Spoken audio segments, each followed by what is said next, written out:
SSC 25,753 জনের চাকরি বাতিল কাণ্ডে যোগ্য শিক্ষকদেরকে নিয়ে বিরাট ঘোষণা মোদির। তো এই ভিডিওটা আপনারা স্কিপ না করে সম্পূর্ণ দেখবেন। আর আমার এই চ্যানেল নতুন হয়ে থাকলে অবশ্যই সাবস্ক্রাইব করে দেবেন। তো দেখুন নরেন্দ্র মোদী কী বলেছে, আমরা এই ভিডিওর মাধ্যমে দেখে নেব।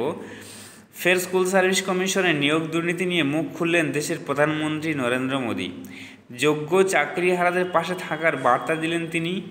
এদিন বর্ধমান থেকে নির্বাচনী জনসভা থেকে বড় ঘোষণা করলেন মোদী। চাকরি হারিয়ে কার্যত পথে প্রায় 26,000 শিক্ষক, যাদের মধ্যে রয়েছেন যোগ্যরা। সংশ্লিষ্টদের জন্য এবার বড় ঘোষণা করলেন প্রধানমন্ত্রী বলেন, চাকরি নিয়ে দুর্নীতি হয়েছে তাতে যে যোগ্যরা চাকরি হারিয়েছে তারা কি সমস্যায় আছেন তা বুঝতে পারছি। এই শিক্ষক নিয়োগ দুর্নীতিতে অনেক নির্দোষ লোকও আছে যারা সত্যি শিক্ষকের এই চাকরির অধিকারী। বাকিদের পাপের কারণে নির্দোষরাও সমস্যায় পড়েছেন। চাকরি হারানো যে শিক্ষকদের নথি ঠিক আছে, লিগ্যাল সেল করে তাদের আইনি সহায়তা দেবে বিজেপি।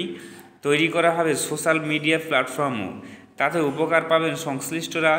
যারা সৎ, যাদের ডিগ্রি ঠিক আছে, তাদের সহায়তা দেবে বিজেপি। ন্যায় বিচারের জন্য তাদের পাশে থাকবে বিজেপি।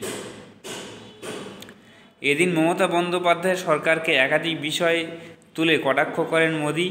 প্রধানমন্ত্রী আরও বলেন, কেন্দ্রীয় সরকারের প্রত্যেকটি প্রকল্পের টাকা নিয়ে তোলাবাজি চালাচ্ছে তৃণমূল, আর তৃণমূলের তোলাবাজরা শিক্ষক নিয়োগ দুর্নীতিতে যুক্ত। শিক্ষক নিয়োগ নিয়ে লাখ লাখ যুবককে প্রতারিত করেছে। টাকা গুনতে গুনতে মেশিন ক্লান্ত হয়ে গিয়েছে, এদের কেউ মানুষও চেনেন। প্রসঙ্গত উল্লেখ্য, স্কুল সার্ভিস কমিশনের নিয়োগ দুর্নীতিকাণ্ডে মোট 25,753 জনের চাকরি বাতিল করেছে কলকাতার হাইকোর্টের বিশেষ বেঞ্চ। 2016 সালের এসএসসির সমস্ত নিয়োগই অবৈধ বলে জানিয়ে দেয় বিচারপতি দেবাংশু বসাক এবং বিচারপতি সব্বর রশিদি ডিভিশন বেঞ্চ। হাইকোর্টের রায় অনুযায়ী বাতিল হয়ে গিয়েছে অতিরিক্ত শূন্যপদের সব চাকরিও। চাকরিহারাদের এই তালিকায় রয়েছে যোগ্যরা। যদিও এই রায়কে চ্যালেঞ্জ করে সুপ্রিম কোর্টে গিয়েছে রাজ্য। আগামী সোমবার এই মামলার শুনানি আছে।